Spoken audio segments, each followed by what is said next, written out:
Hey travelers, Marcello here with Wandering Trader. I want to talk about the a few reasons why you're going to get robbed while traveling.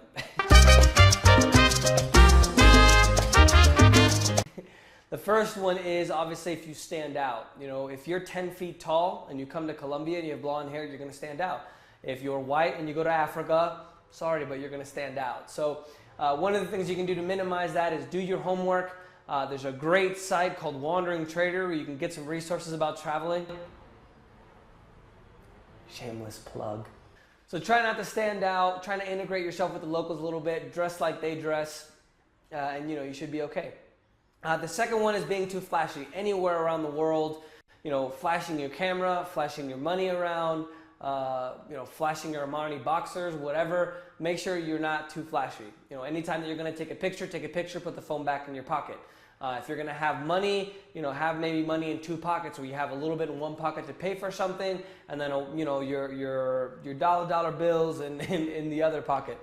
Another reason is not being self-aware. A lot of times when people travel, they're kind of just paying attention to everything. They're looking at people walking by in sites, and they're not really looking around at what's going on around them. So make sure to always kind of pay attention to your surroundings. A lot of times when somebody's like this and they look nervous, that's when people are targeted for thieves. One that many of you might not like is being drunk late at night. I'm not a very big drinker, so I don't go out and get drunk, even though I do go out and party in my heyday. So be careful drinking and going out at night. If you're going to be out drinking, make sure you're in a group. Obviously, the strength in numbers is something to consider. But be careful. If you're going to go to a city for a night or two, maybe the first night, don't drink. Kind of acclimate yourself, get used to kind of how things work, and then go out and have a beer with Mr. Morgan. Scams. You want to make sure that you look out for scams. I know a lot of times we meet locals and it's hard to trust people while we're traveling, but I'm talking about the things where they throw mustard on you and they're like, oh, you have something on your thing, and then when you start looking, then they take your bag or they take your money. Another one is the baby trick that they do a lot in Europe is, oh, can you hold my baby for a second? So make sure to watch out for those scams when you're traveling.